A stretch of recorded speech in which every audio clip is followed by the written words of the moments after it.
Hello दोस्तों, अगर आप पहली बार हमारे YouTube चैनल पर आए हैं तो सब्सक्राइब जरूर कीजिए। आज हम सुनाने वाले हैं आखिरी तोहफा, कहानी मुंशी प्रेमचंद की। सारे शहर में सिर्फ एक ऐसी दुकान थी जहां विलायती रेशमी साड़ी मिल सकती थी और सभी दुकानदारों ने विलायती कपड़े पर कांग्रेस की मुहर लगवाई थी। मगर अमरनाथ की प्रेमिका की फरमाइश थी, उसको पूरा करना जरूरी था। वह कई दिन तक शहर की दुकानों का चक्कर लगाते रहे, दुगुना दाम देने पर तैयार थे, लेकिन कहीं सफल मनोरथ न हुए और उसके तकाजे बराबर बढ़ते जाते थे। होली आ रही थी। आखिर वह होली के दिन कौन सी साड़ी पहनेगी? उसके सामने अपनी मजबूरी को जाहिर करना अमरनाथ के पुरुषोचित अभिमान के लिए कठिन था। उसके इशारे से वह आसमान के तारे तोड़ लाने के लिए भी तत्पर हो जाते। आखिर जब कहीं मकसद पूरा न हुआ तो उन्होंने उसी खास दुकान पर जाने का इरादा कर लिया। उन्हें यह मालूम था कि दुकान पर धरना दिया जा रहा है। सुबह से शाम तक स्वयंसेवक तैनात रहते हैं और तमाशाइयों की भी हरदम खासी भीड़ रहती है। इसलिए उस दुकान में जाने के लिए एक विशेष प्रकार के नैतिक साहस की जरूरत थी और यह साहस अमरनाथ में जरूरत से कम था। पढ़े लिखे आदमी थे, राष्ट्रीय भावनाओं से भी अपरिचित न थे, यथाशक्ति स्वदेशी चीजें ही इस्तेमाल करते थे। मगर इस मामले में बहुत कट्टर न थे। स्वदेशी मिल जाए तो बेहतर, वरना विदेशी ही सही, इस उसूल के मानने वाले थे। और खासकर जब उसकी फरमाइश थी तब तो कोई बचाव की सूरत ही न थी। अपनी जरूरतों को तो वह शायद कुछ दिनों के लिए टाल भी देते, मगर उसकी फरमाइश तो मौत की तरह अटल है। उससे मुक्ति कहाँ? तय कर लिया कि आज साड़ी जरूर लाएंगे। कोई क्यों रोके? किसी को रोकने का क्या अधिकार है? माना स्वदेशी का इस्तेमाल अच्छी बात है, लेकिन किसी को जबरदस्ती करने का क्या हक है? अच्छी आजादी की लड़ाई है जिसमें व्यक्ति की आजादी का इतना बेदर्दी से खून हो। यो दिल को मजबूत करके वह शाम को दुकान पर पहुंचे। देखा तो 5 वॉलंटियर पिकेटिंग कर रहे हैं और दुकान के सामने सड़क पर हजारों तमाशाई खड़े हैं। सोचने लगे, दुकान में कैसे जाएं? कई बार कलेजा मजबूत किया और चले, मगर बरामदे तक जाते जाते हिम्मत ने जवाब दे दिया। संयोग से एक जान पहचान के पंडित जी मिल गए। उनसे पूछा, क्यों भाई, ये धरना कब तक रहेगा? शाम तो हो गई। पंडित जी ने कहा, इन सिरफिरों को सुबह और शाम से क्या मतलब? जब तक दुकान बंद न हो जाएगी यहाँ से न टलेंगे। कहिए, कुछ खरीदने को इरादा है? आप तो रेशमी कपड़ा नहीं खरीदते। अमरनाथ ने विवशता की मुद्रा बनाकर कहा, मैं तो नहीं खरीदता, मगर औरतों की फरमाइश को कैसे टालूं? पंडित जी ने मुस्कुराकर कहा, वाह, इससे ज्यादा आसान तो कोई बात नहीं। औरतों को भी चकमा नहीं दे सकते। 100 हीले 1000 बहाने हैं। अमरनाथ, आप ही कोई हीला सोचिए। पंडित जी, सोचना क्या है, यहाँ रात दिन यही किया करते हैं। 150 हीले हमेशा जेबों में पड़े रहते हैं। औरत ने कहा, हार बनवा दो। कहा, आज ही लो। 2-4 रोज के बाद कहा, सुनार माल लेकर चंपत हो गया। ये तो रोज का धंधा है भाई। औरतों का काम फरमाइश करना है, मर्दों का काम उसे खूबसूरती से टालना है। अमरनाथ, आप तो इस कला के पंडित मालूम होते हैं। पंडित जी, क्या करे भाई, आबरू तो बचानी ही पड़ती है। सूखा जवाब दे तो शर्मिंदगी अलग हो, बिगड़े वह अगल से, समझे, हमारी परवाह ही नहीं करते। आबरू का मामला है। आप एक काम कीजिए। ये तो आपने कहा ही होगा कि आजकल पिकेटिंग है। अमरनाथ, हाँ, ये तो बहाना कर चुका भाई, मगर वह सुनती ही नहीं। कहती है, क्या विलायती कपड़े दुनिया से उठ गए, मुझसे चले हो उड़ने। पंडित जी, तो मालूम होता है कोई धुन की पक्की औरत है। अच्छा, तो मैं एक तरकीब बताऊं। एक खाली कार का बक्स ले लो, उसमें पुराने कपड़े जलाकर भर लो। जाकर कह देना, मैं कपड़े लिए आता था, वॉलंटियरों ने छीनकर जला दिए। क्यों, कैसी रहेगी? अमरनाथ, कुछ जंचती नहीं। अजी 20 ऐतराज करेगी, कहीं पर्दाफाश हो जाए तो मुफ्त की शर्मिंदगी उठानी पड़े। पंडित जी, तो मालूम हो गया, आप बोदे आदमी हैं और हैं भी आप कुछ ऐसे ही। यहाँ तो कुछ इस शान से हीले करते हैं कि सच्चाई की भी उसके आगे धुल हो जाए। जिंदगी यही बहाने करते गुजरी और कभी पकड़े न गए। एक तरकीब और है। इसी नमूने का देशी माल ले जाए और कह दीजिए कि विलायती है। अमरनाथ, देशी और विलायती की पहचान उन्हें मुझसे और आपसे कहीं ज्यादा है। विलायती पर तो जल्द विलायती का यकीन आएगा नहीं, देशी की तो बात ही क्या है। एक खद्दरपोश महाशय पास ही खड़े यह बातचीत सुन रहे थे। बोल उठे, ए साहब, सीधी सी तो बात है, जाकर साफ कह दीजिए कि मैं विदेशी कपड़े न लाऊंगा। अगर जिद करे तो दिन भर खाना न खाए, आप सीधे रास्ते पर आ जाएगी।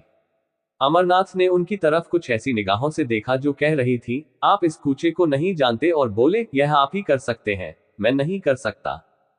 खद्दर पोष कर तो आप भी सकते हैं, लेकिन करना नहीं चाहते। यहाँ तो उन लोगों में से हैं कि अगर विदेशी दुआ से मुक्ति भी मिलती हो तो उसे ठुकरा दे। अमरनाथ, तो शायद आप घर में पिकेटिंग करते होंगे। खद्दरपोश पहले घर में करके तब बाहर करते हैं भाई साहब। खद्दरपोश साहब चले गए तो पंडित जी बोले, यह महाशय तो तीसमारखा से भी तेज निकल। अच्छा, तो एक काम कीजिए, इस दुकान के पिछवाड़े एक दूसरा दरवाजा है, जरा अंधेरा हो जाए तो उधर चले जाएगा, दाएं बाएं किसी की तरफ न देखिएगा। अमरनाथ ने पंडित जी को धन्यवाद दिया और जब अंधेरा हो गया तो दुकान के पिछवाड़े की तरफ जा पहुंचे। डर रहे थे कहीं यहां भी घेरा न पड़ा हो, लेकिन मैदान खाली था। लपक कर अंदर गए, एक ऊंचे दामों की साड़ी खरीदी और बाहर निकले तो एक देवी जी केसरिया साड़ी पहने खड़ी थी। उनको देखकर इनकी रूह फना हो गई, दरवाजे से बाहर पांव रखने की हिम्मत नहीं हुई। एक तरफ देखकर तेजी से निकल पड़े और कोई 100 कदम भागते हुए चले गए। कम्र का लिखा, सामने से एक बुढ़िया लाठी टेकती चली आ रही थी। आप उससे लड़ गए। बुढ़िया गिर पड़ी और लगी कोसने, अरे अभागे, ये जवानी बहुत दिन न रहेगी, आंखों में चर्बी छा गई है, धक्के देता चलता है। अमरनाथ उसकी खुशामद करने लगे, माफ करो, मुझे रात को कुछ कम दिखाई पड़ता है। ऐनक घर भूल आया। बुढ़िया का मिजाज ठंडा हुआ, आगे बढ़ी और आप भी चले। एकाएक कानों में आवाज आई, बाबू साहब जरा ठहरिएगा, और वही केसरिया कपड़ों वाली देवी जी आती हुई दिखाई दी। अमरनाथ के पांव बंध गए। इस तरह कलेजा मजबूत करके खड़े हो गए जैसे कोई स्कूली लड़का मास्टर की बेत के सामने खड़ा होता है। देवी जी ने पास आकर कहा, आप तो ऐसे भागे कि मैं जैसे आपको काट खाऊंगी। आप जब पढ़े लिखे आदमी होकर अपना धर्म नहीं समझते तो दुख होता है। देश की क्या हालत है, लोगों को खद्दर नहीं मिलता, आप रेशमी साड़ियां खरीद रहे हैं। अमरनाथ ने लज्जित होकर कहा, मैं सच कहता हूं देवी जी, मैंने अपने लिए नहीं खरीदी, एक साहब की फरमाइश थी। देवी जी ने झोली से एक चूड़ी निकालकर उनकी तरफ बढ़ाते हुए कहा, ऐसे हीले रोज ही सुना करती हूँ, या तो आप उसे वापस कर दीजिए या लाइए हाथ, मैं चूड़ी पहना दूं। अमरनाथ, शौक से पहना दीजिए, मैं उसे बड़े गर्व से पहनूंगा। चूड़ी उस बलिदान का चिन्ह है जो देवियों के जीवन की विशेषता है। चूड़ियां उन देवियों के हाथ में थी जिनके नाम सुनकर आज भी हम आदर से सिर झुकाते हैं। मैं तो उसे शर्म की बात नहीं समझता। आप अगर और कोई चीज पहनाना चाहें तो वह भी शौक से पहना दीजिए। नारी पूजा की वस्तु है, उपेक्षा की नहीं। अगर स्त्री जो कौम को पैदा करती है चूड़ी पहनना अपने लिए गौरव की बात समझती है तो मर्दों के लिए चूड़ी पहनाना क्यों शर्म की बात हो। देवी जी को उनकी इस निर्लजता पर आश्चर्य हुआ, मगर वह इतनी आसानी से अमरनाथ को छोड़ने वाली न थी। बोली, आप बातों के शेर मालूम होते हैं। अगर आप हृदय से स्त्री को पूजा की वस्तु मानते हैं तो मेरी यह विनती क्यों नहीं मान जाते। अमरनाथ, इसलिए कि यह साड़ी भी एक स्त्री की फरमाइश है। देवी, अच्छा चलिए, मैं आपके साथ चलूंगी, जरा देखूं आपकी देवी जी किस स्वभाव की स्त्री है। अमरनाथ का दिल बैठ गया। बेचारा अभी तक बिना ब्याह था, इसलिए नहीं कि उसकी शादी न होती थी, बल्कि इसलिए कि शादी को वह एक आजीवन कारावास समझता था। मगर वह आदमी रसिक स्वभाव के थे, शादी से अलग रहकर भी शादी के मजों से अपरिचित न थे। किसी ऐसे प्राणी की जरूरत उनके लिए अनिवार्य थी जिस पर वह अपने प्रेम को समर्पित कर सके, जिसकी तरावट से वह अपनी रूखी सूखी जिंदगी को तरोताजा कर सके, जिसके प्रेम की छाया में वह जरा देर के लिए ठंडक पा सके, जिसके दिल में वह अपनी उमड़ी हुई जवानी की भावनाओं को बिखेरकर उनका उगना देख सके। उनकी नजर ने मालती को चुना था जिसकी शहर में घूम थी। इधर 1.5-2 साल से वह इसी खलिहान के दाने चुना करते थे। देवी जी के आग्रह ने उन्हें थोड़ी देर के लिए उलझन में डाल दिया था। ऐसी शर्मिंदगी उन्हें जिंदगी में कभी ना हुई थी। बोले, आज तो वह एक न्योते में गई हैं, घर में ना होंगी। देवी जी ने अविश्वास से हंसकर कहा, तो मैं समझ, यह आपकी देवी जी का कसूर नहीं, आपका कसूर है। अमरनाथ ने लज्जित होकर कहा, मैं आपसे सच कहता हूं, आज वह घर पर नहीं। देवी ने कहा, कल आ जाएंगी। अमरनाथ बोले, हाँ, कल आ जाएंगी। देवी, तो आप ये साड़ी मुझे दे दीजिए और कल यही आ जाएगा, मैं आपके साथ चलूंगी। मेरे साथ 2-4 बहनें भी होंगी। अमरनाथ ने बिना किसी आपत्ति के वह साड़ी देवी जी को दे दी और बोले, बहुत अच्छा, मैं कल आ जाऊंगा। मगर क्या आपको मुझ पर विश्वास नहीं है जो साड़ी की जमानत जरूरी है। देवी जी ने मुस्कुराकर कहा, सच्ची बात तो यही है कि मुझे आप पर विश्वास नहीं। अमरनाथ ने स्वाभिमान पूर्वक कहा, अच्छी बात है, आप इसे ले जाएं। देवी ने क्षण भर बाद कहा, शायद आपको बुरा लग रहा हो कि कहीं साड़ी गुम न हो जाए। इसे आप लेते जाए, मगर कल आइए जरूर। अमरनाथ स्वाभिमान के मारे बगैर कुछ कहे घर की तरफ चल दिए। देवी जी लेते जाए करती रह गई। अमरनाथ घर न जाकर एक खद्दर की दुकान पर गए और 2 सूटों का खद्दर खरीदा। फिर अपने दर्जी के पास ले जाकर बोले, खलीफा इसे रातों रात तैयार कर दो, मोहनमागी सिलाई दूंगा। दर्जी ने कहा, बाबू साहब आजकल तो होली की भीड़ है, होली से पहले तैयार न हो सकेंगे।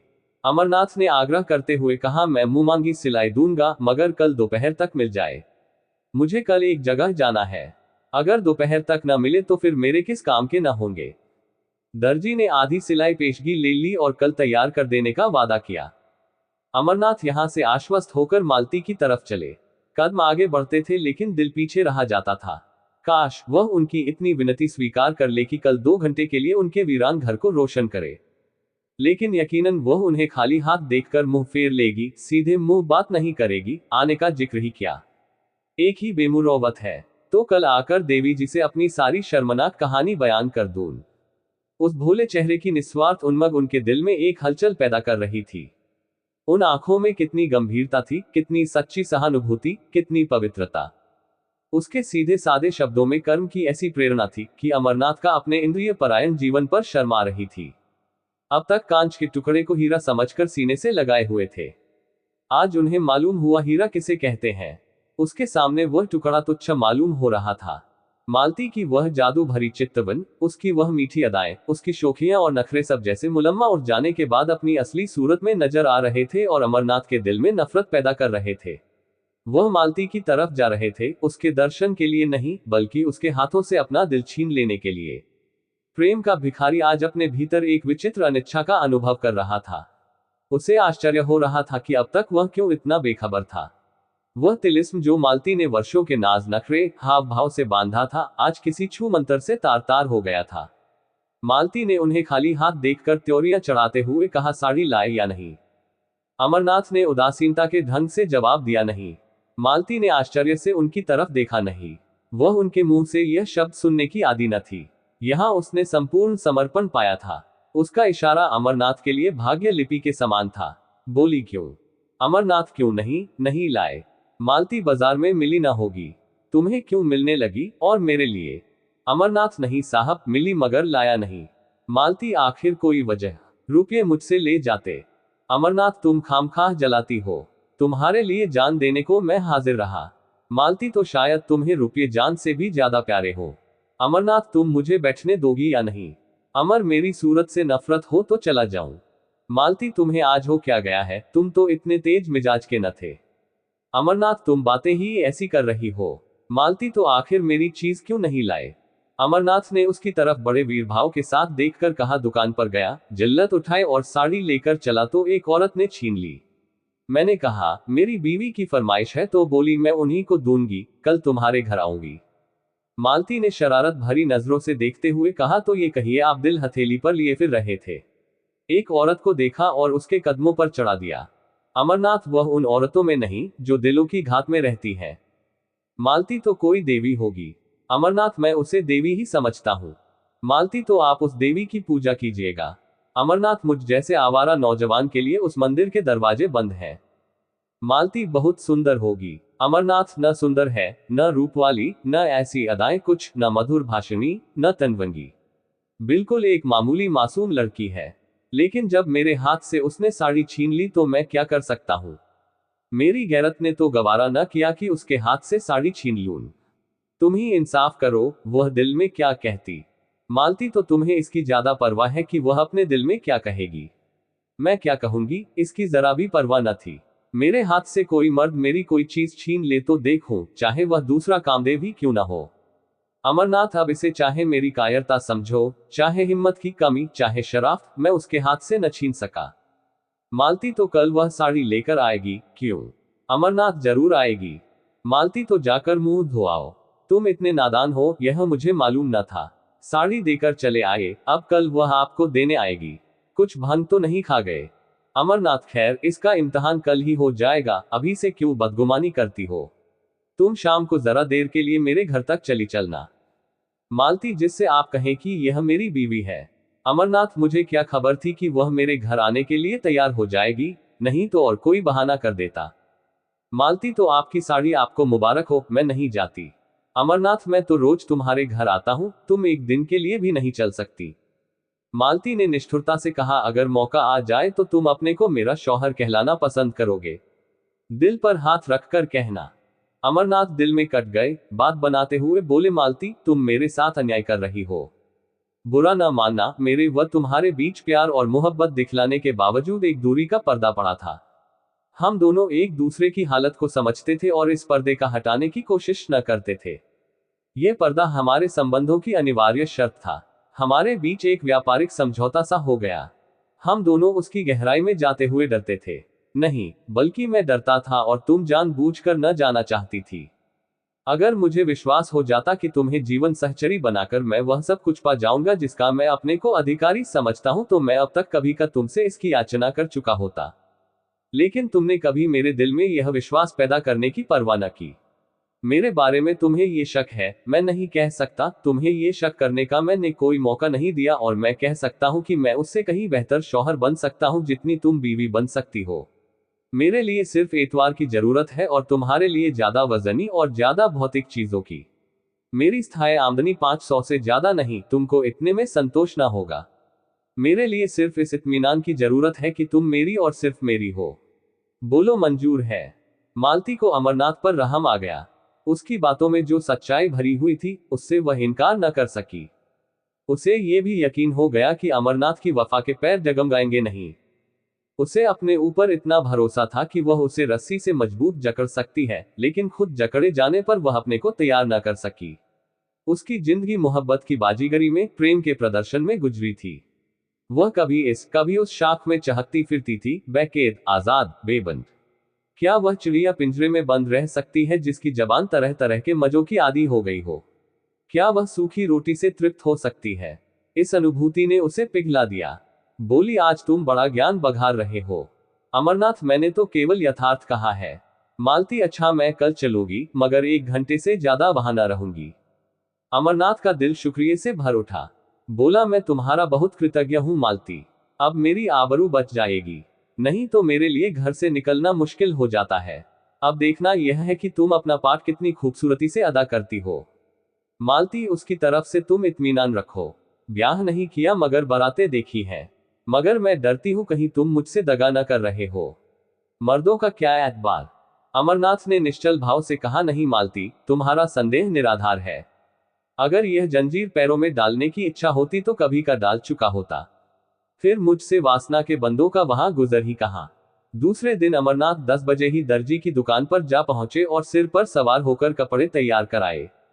फिर घर आकर नए कपड़े पहने और मालती को बुलाने चले।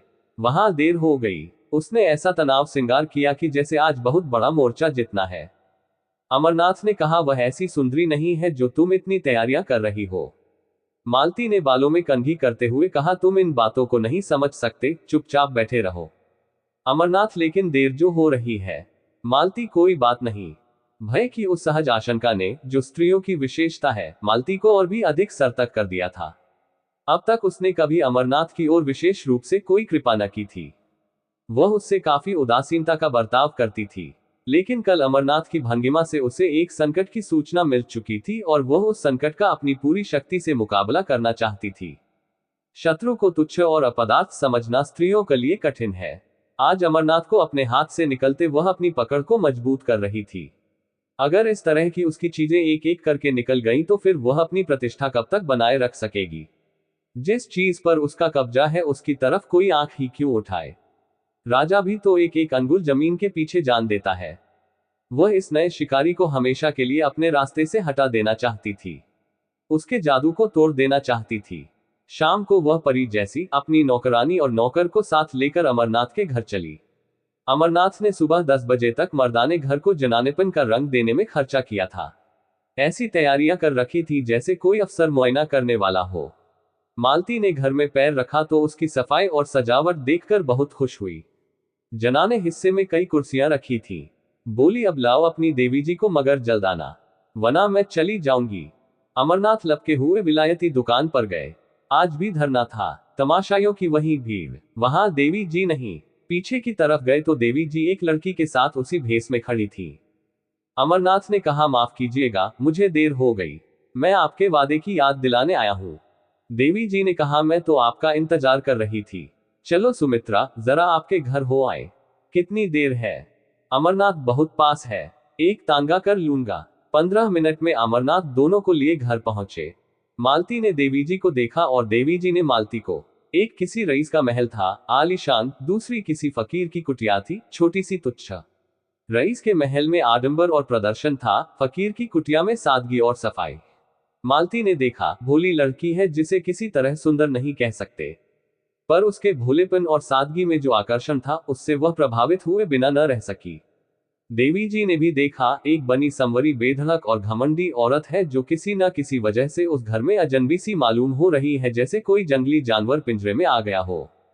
अमरनाथ सिर झुकाए मुजरिमों की तरह खड़े थे और ईश्वर से प्रार्थना कर रहे थे कि किसी तरह आज पर्दा रह जाए। देवी ने आते ही कहा, बहन, आप भी सिर से पांव तक विदेशी कपड़े पहने हुई हैं। मालती ने अमरनाथ की तरफ देखकर कहा, मैं विदेशी और देशी के फेर में नहीं पड़ती। जो ये लाकर देते हैं वह पहनती हूँ। लाने वाले हैं ये, मैं थोड़े ही बाजार जाती हूँ। देवी ने शिकायत भरी आंखों से अमरनाथ की तरफ देखकर कहा, आप तो कहते थे ये इनकी फरमाइश है, मगर आप ही का कसूर निकल आया। मालती, मेरे सामने इनसे कुछ मत कहो। तुम बाजार में भी दूसरे मर्दों से बातें कर सकती हो, जब वह बाहर चले जाएं तो जितना चाहे कह सुन लेना।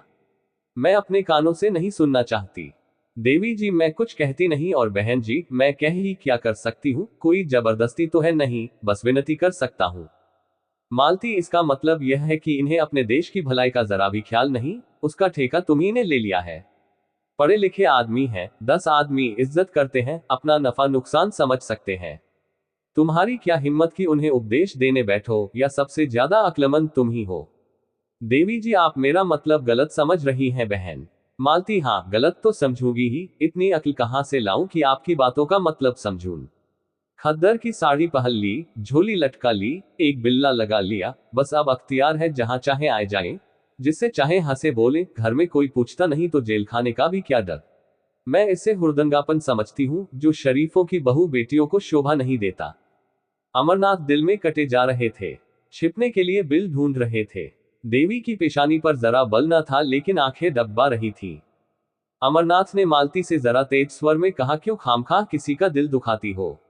ये देवियां अपना ऐश आराम छोड़कर यह काम कर रही हैं, क्या तुम्हें इसकी बिल्कुल खबर नहीं? मालती, रहने दो, बहुत तारीफ न करो। जमाने का रंग ही बदला जा रहा है, मैं क्या करूंगी और तुम क्या करोगे। तुम मर्दों ने औरतों को घर में इतनी बुरी तरह कैद किया कि आज वे रस्म रिवाज, शर्म हया को छोड़कर निकल आई हैं, और कुछ दिनों में तुम लोगों की हुकूमत का खात्मा हुआ जाता है। विलायती और विदेशी तो दिखलाने के लिए हैं, असल में यह आजादी की ख्वाहिश है जो तुम्हें हासिल है। तुम अगर 2-4 शादियां कर सकते हो तो औरत क्यों न करे। सच्ची बात यह है, अगर आंखें हैं तो अब खोल कर देखो। मुझे वह आजादी न चाहिए। यहाँ तो लाज धोते हैं और मैं शर्म हया को अपना सिंगार समझती हूँ। देवी जी ने अमरनाथ की तरफ फरियाद की आंखों से देखकर कहा, बहन ने औरतों को जलील करने की कसम खा ली है। मैं बड़ी बड़ी उम्मीदें लेकर आई थी, मगर शायद यहाँ से नाकाम जाना पड़ेगा। अमरनाथ ने वह साड़ी उसको देते हुए कहा, नहीं, बिल्कुल नाकाम तो आप नहीं जाएंगी, हाँ, जैसी कामयाबी की आपको उम्मीद थी वह न होगी। मालती ने रिपकते हुए कहा, वह मेरी साड़ी है, तुम उसे नहीं दे सकते। अमरनाथ ने शर्मिंदा होते हुए कहा, अच्छी बात है, न दूंगा। देवी जी, ऐसी हालत में तो शायद आप मुझे माफ करेगी। देवी जी चली गई तो अमरनाथ ने त्योरियां बदलकर कहा, ये तुमने आज मेरे मुंह में कालिख लगा दी। तुम इतनी बदतमीज और बदजबान हो, मुझे मालूम न था। मालती ने रोषपूर्ण स्वर में कहा, तो अपनी साड़ी उसे दे देती। मैंने ऐसी कच्ची गोलियां नहीं खेली। अब तो बदतमीज भी हूं, बदजबान भी, उस दिन इन बुराइयों में से एक भी न थी जब मेरी जूतियां सीधी करते थे। इस छोकरी ने मोहिनी डाल दी। जैसी रूह वैसे फरिश्ते, मुबारक हो। ये कहती हुई मालती बाहर निकली। उसने समझा था जबान चलाकर और ताकत से वह उस लड़की को उखाड़ फेंकेगी, लेकिन जब मालूम हुआ कि अमरनाथ आसानी से काबू में आने वाला नहीं तो उसने फटकार बताई। इन दामों अगर अमरनाथ मिल सकता था तो बुरा न था, उससे ज्यादा कीमत वह उसके लिए दे न सकती थी। अमरनाथ उसके साथ दरवाजे तक आए। जब वह तांगे पर बैठी तो विनती करते हुए बोले, ये साड़ी दे दो ना मालती, मैं तुम्हें कल इससे अच्छी साड़ी ला दूंगा। मगर मालती ने रूखेपन से कहा, ये साड़ी तो अब ₹1,00,000 पर भी नहीं दे सकती। अमरनाथ ने त्योरियां बदलकर जवाब दिया, अच्छी बात है, ले जाओ, मगर समझ लो यह मेरा आखिरी तोहफा है। मालती ने होंठ चढ़ाकर कहा, इसकी परवाह नहीं, तुम्हारे बगैर मैं मर नहीं जाऊंगी, इसका तुम्हें यकीन दिलाती हूँ।